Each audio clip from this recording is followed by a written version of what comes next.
Hey, and welcome to the Crew Podcast. We are the hottest podcast rocking right now. We are currently looking for 6 amazing hosts to join our family for season 2 that will kick off February the 1st, 2024. If you're looking for an opportunity to allow your voice, your perspective, and your brand to be heard around the world and seen around the world, then join the Crew Podcast.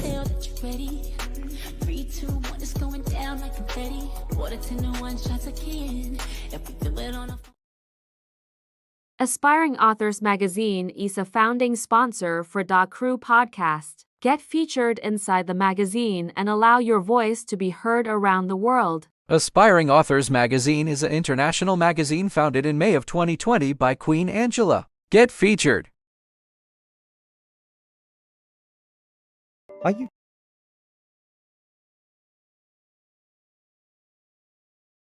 you tired of the burden of past financial mistakes weighing you down?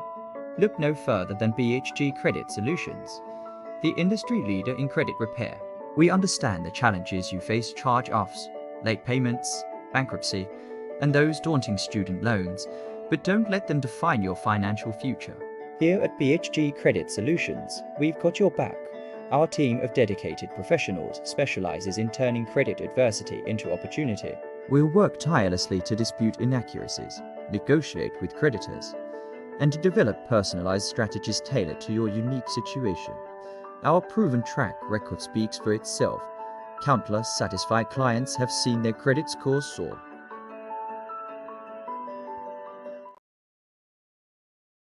Publishing. We are committed to helping our authors reach their goals and pursue their dreams of becoming published authors. We work closely with each author to ensure a successful publishing experience and dedicated to helping them tell their stories in the most impactful and meaningful ways. So stop procrastinating and let's get started with writing their book.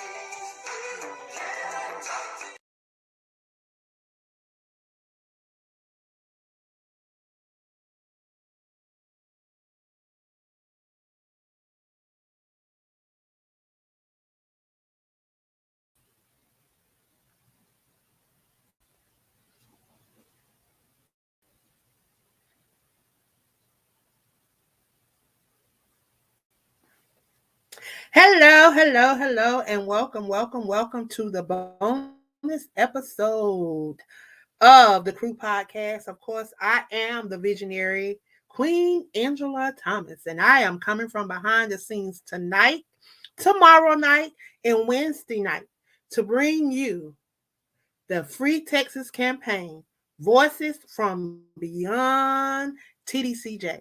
Have some individuals that's going to be stopping by that are incarcerated. They're going to come on, share their stories, and share some things with you guys from their perspective.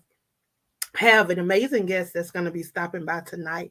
Even though these individuals are incarcerated, I have always been the type of person that believe that individuals need a second chance and that people should be allowed to share their story because we all have a story. Let it be told. So I am preparing for my guests to call in. Of course, y'all know that this call is going to be limited to 30 minutes. So I am going to allow my guests to do most of the talking. If you guys would, please share this out in your circle of influence. Y'all, I am trying to bring awareness to some of the corruption that is going on in the state of Texas. When you know better, you do better. And when you come into the knowledge of some things, you can no longer sit idle.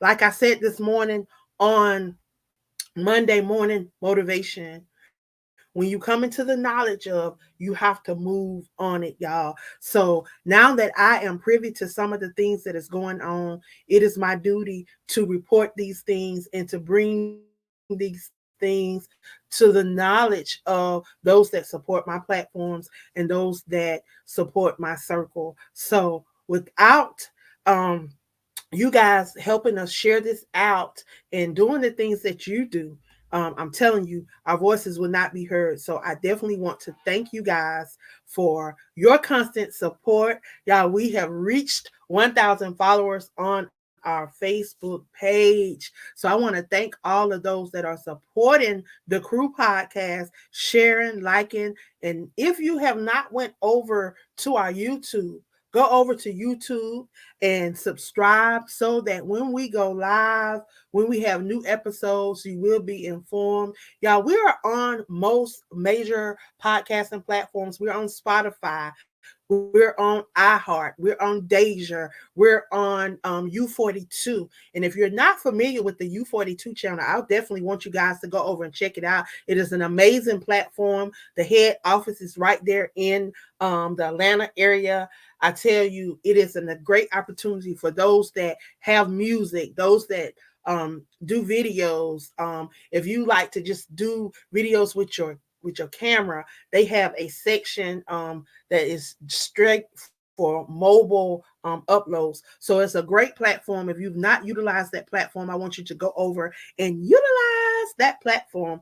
But again, I am Queen Angela Thomas Smith. I am the visionary of the Crew Podcast. I am also the CEO and founder of Aspiring Authors Magazine, who is one of the sponsors for the Crew Podcast, as well as AALAC, which is the African American Author Literacy Awareness Campaign. Well, y'all, I have my guest calling in.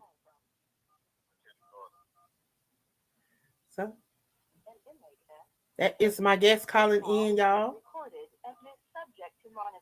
To accept this, thank you for using Securus. You may start the conversation now. Hello. Welcome. How are you? I'm doing all right. How you doing? I'm doing great. I can't complain. I won't complain. I want you to, if you will, if you would please introduce yourself. Well, my name is Kendrick Lachey's brother. I'm down here in Texas Department of Criminal Justice. You know what I'm saying? My TDC number is 872-583. So wow. If you would, I would really like for you to let the listeners know who you are.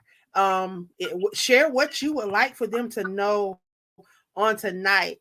I have dedicated these 3 nights to sharing about those that are incarcerated within the TDCJ. Voices from Behind the Wall is what I titled this. Because I really want to give you an opportunity to speak on your situation and anything that you would have us to know about you.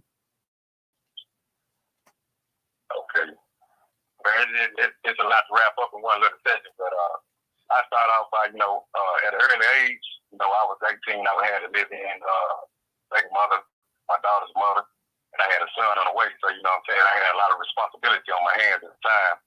So, we was running behind on the rent and all that. And, like I said last time, they had did a division, they basically came in and took all our furniture and all that stuff there and tried to compromise and rectify the situation. But at the same time, it was a lot of stuff that was done that should have been done. So, and then, it went down there. But,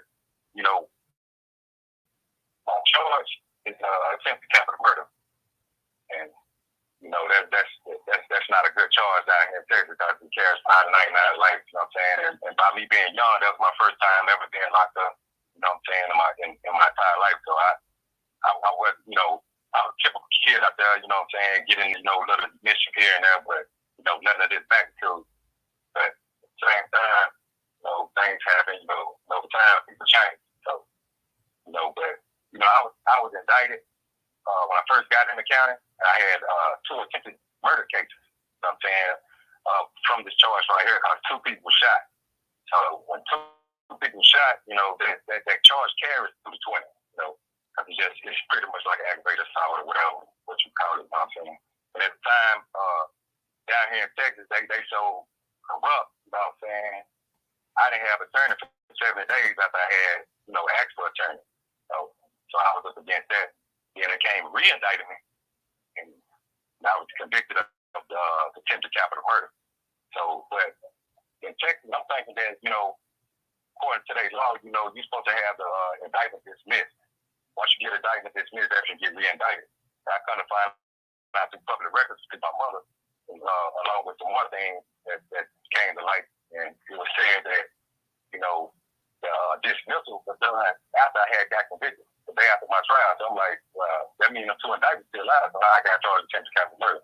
So it's a bunch of things that went on that shouldn't have went on, and you know, it's a lot of dealing down here in Texas with the parole system, you know, so they accumulated down here, and they keep giving people set off, you know what I'm saying? Really, you got to make it fair for yourself, rehabilitate yourself, you know. So I had to do a bunch of that down here, learn a few things on my own. Because of the time, you know, you had the time down here in Texas, you gotta really train yourself, educate yourself, you know what I'm saying? If you choose to, you know, some come down here and get it, some don't, you know, everybody learn at different levels of life. So, but, you know, again, on top of that, with corruption, it was a time that I had an ex-wife, she had, and her, my friend, they had put together, you know what I'm saying, because they wanted me out of here so bad, I didn't know how much to change, you know, I needed another chance. They spent 10 grand on a guy named Carlos Risk, and he appointed a dude like Frank Sandoval. And as you know, if people was paying attention down here in Texas, Carlos Risk was convicted of a Ponzi scheme, and they put my money and didn't do nothing. So I had went to the state bar and told him about it. So he sent Frank Sandoval down there to talk to me. He told me, hey man, write this down. What we can do about the case, what this and that. We own it and all that. So I was like, cool, okay. After I had got the people on it. So after that, when he left, they had the state board had sent me a letter to let me know that Frank Sandoval said the can't speak to him. He said he adopted all remedies and there's nothing he can do because on your case. I'm like, well, he didn't tell me that. You know what I'm saying? He told me some that. So I went further. I just filed a state board grievance on him, and they got one. They didn't give my money back, but they gave him a verbal reprimand. So I'm like, you know, he was in the wrong. He didn't do nothing about the money gave. Then another mishap I had. My family had paid for time. These people got for the prison legal news.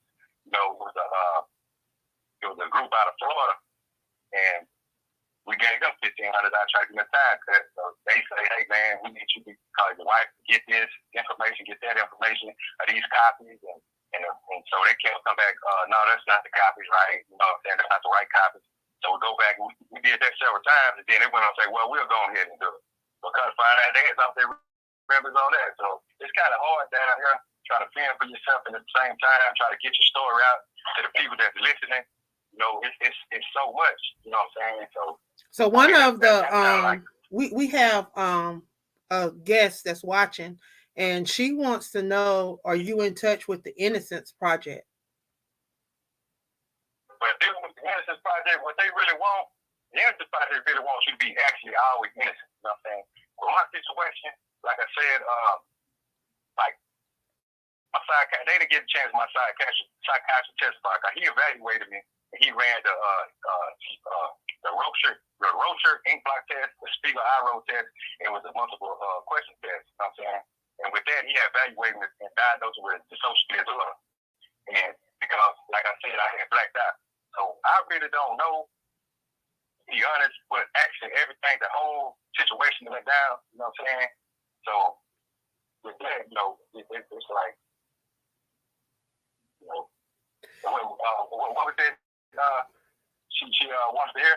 She wanted to know, are you in touch with the Innocence Project? But you answered that question. So one question I have for you, you mentioned that your charges was dismissed, but it was dismissed after they filed additional charges. Is that what happened? Well, not what was said was, okay, when I first got locked up, they charged me with 2 attempted murders. Mm-hmm. That carried 2 to 20. While I sat in the county, and within all this happening, I had asked for an attorney. I still had no attorney, so just sitting in the county, no attorney. Then they came back and re-indicted me, you know what I'm saying, days later, but months later, you know what I'm saying. So I still, I was in the county up to 7 days, no lawyer, you know what I'm saying. And they ran me, when they ran me for this, oh yeah, that's what I want to say too. They had amended that re-indictment, they amended it because of his name. And I had asked my attorney when I had him at the time, right before trial. It was a little like 2 weeks before trial. I asked, hey man, is this going to help me or hurt me? He said, oh man, it's going to help you. So after my time down here, lame, like I say, lame to the law, and I've been studying my case over and over, trying to get better and better. I come to find out that when you have a change of name in any type of indictment, whether especially the victim, it's detrimental. You know what I'm saying? And it's important for you to either contest that or go with it. You know what I'm saying? Depending on the situation. So, and I come find out, so I'm like, man, this man has to be against me once I figure everything out, because he told me it's gonna help me, but at the same time, if he would have contested that, it would have helped me out. So he hurt me on that. Then he was my appeal lawyer, and he was my PDR lawyer. You know what I'm saying? So all the effective systems I got on him, he wasn't founded on himself. So I'm dealing with that. So he was your defense lawyer, then he was your appeal lawyer too, and he was my PDR lawyer. Wow. So I get around all this stuff, you know what I'm saying? And I didn't get him to 70 days after I was in the county re-indicted. I ain't have no lawyers to contest anything that was going on, you know what I'm saying? So then he kind of objected, but they had shot it down. And dealing with the judicial system and the statute, in order with a statute, you have to prove every element within a statute in order to have that statute charged against you.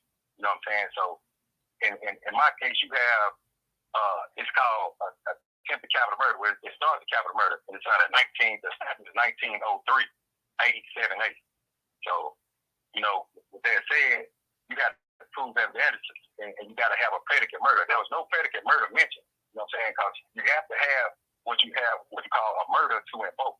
And when I mean by invoke, you got to have something like sparking, if you want to be in layman terms. You know what I'm saying? So with that, you got to have a predicate murder or activated element. They didn't have that. So you got to have a 1903, and you got a conjunction and. Then you got to continue. So all they really had was the two attempted murders against you. You know what I'm saying? And those are the factors that they add on the Section 7. You understand? So with that said, they don't have everything. And then with that being approved, so in my trial, the prosecutors, they misled the jurors and made them seem like, hey man, you only need this, you only need that. They didn't tell them every instruction they needed to know what this statute consisted of. And I have like right here, what I'm going to read, this comes straight out of transcripts. This is what the prosecutors had told the jurors. It said he didn't need anything. I want to repeat that. It said he didn't need anything to happen to accomplish the offense of attempted capital murder other than these two people to die. Well, I would like everybody to know that there was no death within this charge. And then it went on to say the evidence clearly showed he's guilty of attempted capital murder. And because he's guilty of attempted murder of two people, he's guilty of attempted capital murder. And that's all you have to consider at this point. Well, I'm like, how is that? Just the mere shooting of a gun, according to Texas law, you do not have to charging of attempted capital murder just because two people were shot. You know what I'm saying? So they show you right there. They say you're not asking to consider anything at this point. So that's the misleading of the jury right there. So I was up against a lot of stuff, and like I say, people, you don't stop learning until you die. So I'm still learning. I came a long way to breaking my case down and stuff, but at the same time, there's still much more to learn. But wow. And I'm listening to you, and my heart goes out to you because I am a survivor of domestic violence. And I was shot point blank range with a sawed-off shotgun. They originally charged my husband with attempted murder, but then as they started digging into the case and digging in, he eventually got off with I think it was I don't even remember what it was, but he ended up doing 18 months. It was pretty much the time he served in the county was pretty much what he did, and there was no more. So that is crazy. How long was you sentenced to?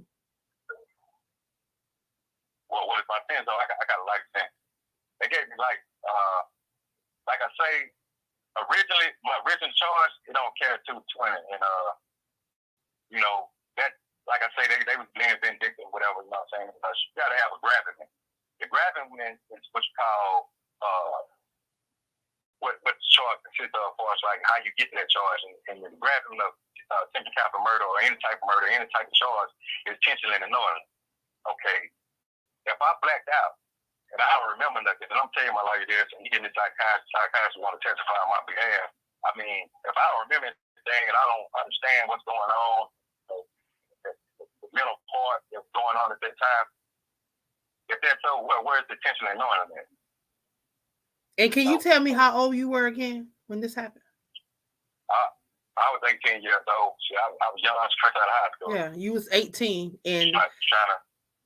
that's crazy because with all of the laws that they are passing now and all of the different discoveries and different cases that they have been, going over, they have said, I know in New York, they passed some statutes where if you were convicted of a crime, because there's some individuals that were convicted of murder charges, where they got them when they were 18, they're serving time. They actually got their case backed up. I think this guy said he was given back 44 years, and he was able to come home after they changed that law and re-looked at these different cases. But they're saying that until age 21 or 25, you're not able to really conceptualize what is going on because of the frontal lobe. And it's been proven. They have tested and proven that.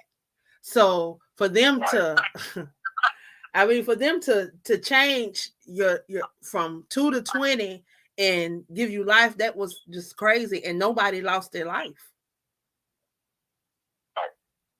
Well, with that law up in Texas, the difference down here, like I agree with you because the experiment they did with that, the science they did behind it, say the prefrontal cortex of the brain is not developed in the male until you're like 25. So in my mind, you letting people out there at this time, you got all these mass shootings going on that they trying to say my case is about, and I'm not no mass shooter, you know what I'm saying? With that, you let them buy them guns at 21, 18, shotguns, you know what I'm saying? But you starting down here in Texas at 17 and under. You have to be 17 and under if that law what they wanted to pass, they still haven't even passed that for them. You know what I'm saying? That's with the juvenile law. You know what I'm saying? So in my mind, I felt at least 21, you raised to 21 years old, where the average person, a lot of out there, we didn't have a lot of guidance, you know what I'm saying? We had guidance, but, a lot of, was against a lot of stuff, and we took our own route and roads in life. But it's a time in life where people can change, transform, into something better, come growing from a boy to a man and have a better character, and they actually start to a better opportunity. So with that said, I don't understand how they can come with these laws in these other states and Texas don't recognize it. It's like they got their own separate entities down here where they do what they want to do, basically. You know what I'm saying? Because another thing in my case, during public records, my mom discovered, when I read in reports, you have witnesses that my lawyer never found out about them, the prosecutor never said anything about them, but it was a guy that was in the apartment complex, and he said he seen the suspect get away in a blue van. Like I said, I had a white Oldsmobile. You know what I'm saying? And then you had one of the victims that was in the hospital. You know what I'm saying? And they brought the what you call the photo lineup, and it's a question mark. My lawyer he did do that in court. He did say that the person wasn't even sure who I was, and they put the question, is that him? And then on top of that, neither victim never said they seen anyone shoot the gun. They didn't see who fired the gun. So I'm like, and another thing, they never made a statement. And like I said before, the only statement they made was to Carl Wilkinson. That was one of the victims' civil lawyers, which sued the apartment complex, and the apartment complex at the end sued me. You know what I'm saying? So it was, like I said, there was a lot of ulterior motives set behind everything, even though it's an event that I'm not condoning. I'm not saying I'm going for it. It was the right thing and nothing like that. You know what I'm saying? I'm just saying I was just fending for my own family, you know. And like I say I'm guilty. You know what I'm saying? They wouldn't let the psychiatrist testify. Say who knows? You know, I don't know. Like I said, I blacked out. So I'm just gonna accept the consequences of how it is. But at the same time, I just want everybody to know this was a blessing and a curse. I look at it like that because I was young, you know, and you know I could still be out there, like you say, I could be out there and get something like that. I didn't have a lot of people out there that I know, that I love, friends, you know what I'm saying, that suck them to the streets. So, but I came down here and rehabilitate myself, baby, you know what I'm saying, with a little philosophy, psychology, sociology, history, you know, real estate, financial, you know, getting a little financial leadership, you know what I'm saying, maybe help myself. So once I get out here, I can be a better person in society and be out and come back and correct anything that I have did over my good life, you know what I'm saying? And like you say, you was a victim of domestic violence, and I want to do something too, according to that, you know, with a non-profit called Last Breed, living a social triumph, thanks to reaching action, evolution, and dream, and it's gonna get to the core of what the youth can come up and realize, you know, different things, and they can get taught on different levels, and you know, with the male and the female, they can learn that, you know what I'm saying, it's about love. It's not about anything about violence or anything like that. And it's unfortunate that you had to go through that, you know what I'm saying? So, you know, at the end of the day, everything comes together. Right. So I would like for you to tell if there's any way that people can assist you, what can they do to help you in your situation? So I just like somebody to sit down and, like I say, like my case is real broad. I got so I can't. It's hard. I can have stuff everywhere. But I just want them to sit down and be able to look at the paperwork that I did. Because like I said, I drew up my own case with the law supporting it and everything. And I just want them to be able to look at it and just see that I deserve another chance, and they can see that the of the system, you know, maybe something to the, you know, the incarceration that I'm up against with the life sentence I have, you know what I'm saying? So, you know, and you know, with the in my mind, I have to do 30 years before I come up. I'm 26 years in. I got 4 years to come up. But it's not even guaranteed that I get out then. You know what I'm saying? It's what it is. It's like you just come up. Northern. She's actually about there. When you come up, it's not guaranteed to get paroled in. So they getting us on a double standard. Wow. And that's one of the things that I have been really stressing, outside of the corruption that is going on in the state of Texas. I have really been pushing the fact that they need to review that parole process, because I feel like it's unfair. I feel like TDCJ is not set up. They don't believe in rehabilitation, and they make it hard for individuals that want to a second chance.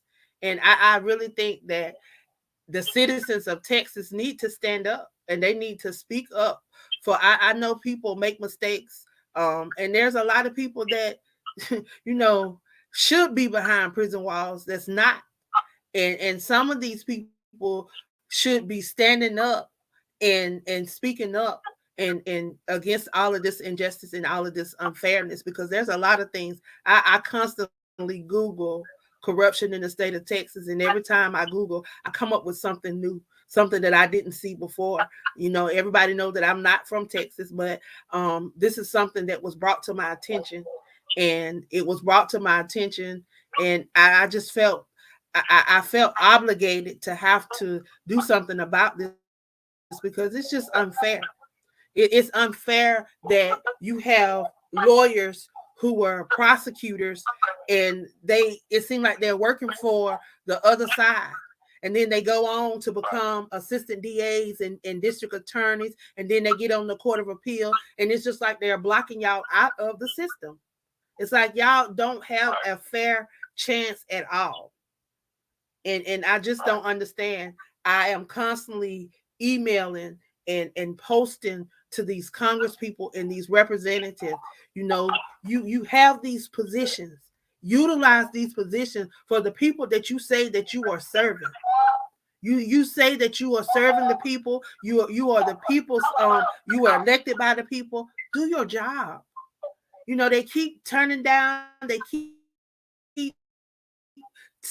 offsetting stuff and turning down this. They had some legislation for the juveniles, and because of wording, because of the way something was worded, they turned it down. I just don't understand the state of Texas. But if you Google corruption, the governor comes up, and that's a problem. If your governor comes up, then it's starting at the head. That means he is control of all this corruption. And then all they doing is covering up. They covering up what the last district attorney did, what the district attorney before that did, and the district attorney before that.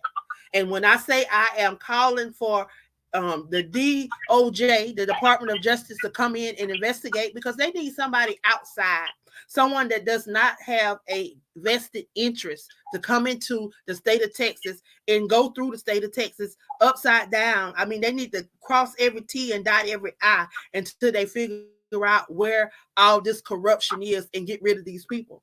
These people need to be held accountable for the lives that they have impacted and the lives that they have changed, because these people's lives have been changed. You can't take back 20, 30, 40 years that you've taken from people for being wrongfully and overly incarcerated.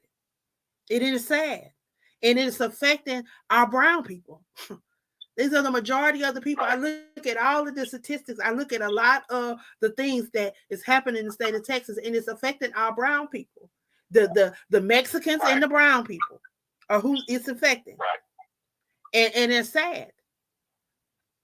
But before we close, before time run out, I definitely want you to share some of the things that you are doing, because you are not allowing what the position that you're in to stop you. You are still trying to make a difference. You are still trying to be that change that you want to see in this world. And I want people to know what you're doing and what you hope to do in the near future. So share that if you would. Well, like I say, I'm a author.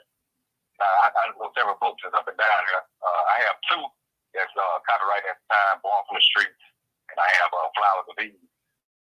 I also have what you call like an espionage type. So I'm kind of diverse on the writing. I don't subject myself just to urban. I didn't venture down into like the mainstream. I got several things around Flavor of Blood. I got several screenplays that I'm working on. I'm studying that more if I can get it right first time. And like I said, I want to do the nonprofit. I have a clothing line I did, or I have drawn up. I have several. I got several things I got up for playing. But the main thing is try to get out there and have impact on society, where the kids that's coming up, the way I came up, and the conditions and environment that I live in, and the people live in out there, that's that we in impoverished, or it's not at the best standards that everybody else, can go through our circumstances, that they can have a better chance to have somebody to be out there and show them a better way. So, there's a lot of things I want to do with that. And, things like that. So, yeah, I have several things working on there. Pretty soon I have two of my novels coming out. Hopefully, if everything goes well, I have them coming out and they maybe check them out. Well, again, I appreciate you for sharing your story. And we're definitely going to keep you lifted in our prayers. And I'm going to keep sharing this story until somebody decide that they're going to do right. I truly believe, I believe in rehabilitation, and I believe in second chances. And I'm not going to stop until something is done about that parole board and how they're setting off and how they're doing things. But there's definitely a urgent need for the Department of Justice to come in and to start with the head and go all the way down to the least of them, to figure out exactly how corrupt the state of Texas is and what we can do to get Texas back on track. Because I realize that people do stuff. And we not saying that we don't want people to, pay for the crimes that they do, but some of the things and how they get these convictions, it is not acceptable. You don't ruin people's lives just to make yourself look good, and to move up in the corporate ladder, to move up in the politics or whatever they want to call it. It's all about $1 to them, but you can't ruin people's lives about $1. And that's what I'm trying to get them to understand. So I thank you for your willingness to share. I thank you for your transparency. I thank you for being the change that you want to see in this world, and for being a voice. So thank you. Is there anything else that you would like to share before we end this call on tonight? I just want to just let everybody know that, it's fine in your heart. Just know that everybody down here, it's not the things we think is not just through circumstantial evidence and stuff like that, and the circumstances went through. So I think everybody deserves a second chance to come out, and be a better person they were before. So that's pretty much what I'm saying. Just put out there.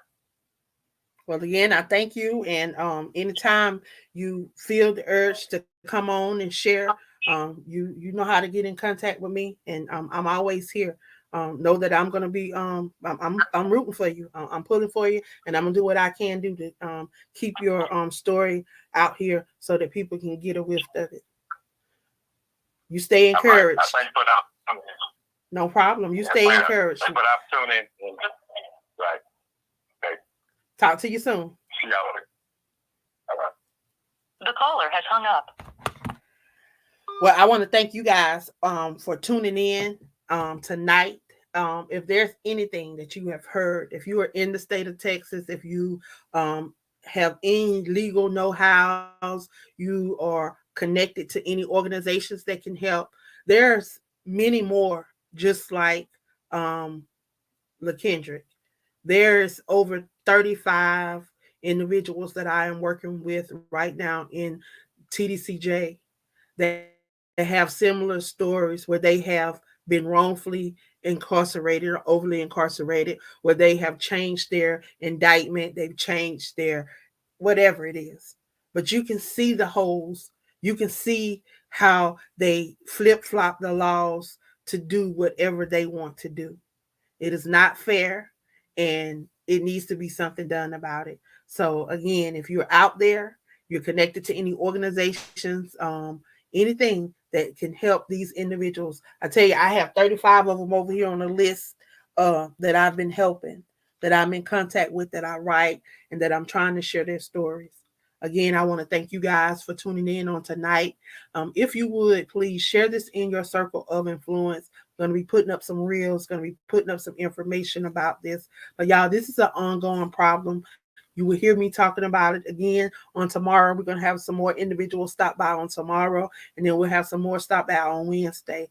If you missed my show this morning, I talked about some things that need to be done in the state of Texas. But I want to thank you guys for tuning in. I am the queen of collaboration, Angela Thomas Smith. I'm the visionary here at the Crew Podcast, the founder of AALAC and Aspiring Authors Magazine. We are the change that we desire to see in this world. We are the voice for those that think that they may not have a voice.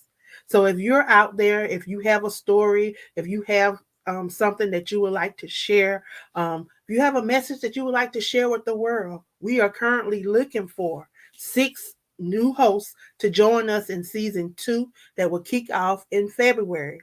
If you're interested in being a part of the Crew Podcast, reach out to me, Apostle Tamala, or one of these amazing hosts, and they can get you in contact with me so that we can go ahead and get you on the roster. There is a fee, a $199 fee that can be broken up into payments, but it will cover you for the entire 2024. There will be training the entire month of January, and I will do one-on-ones when necessary.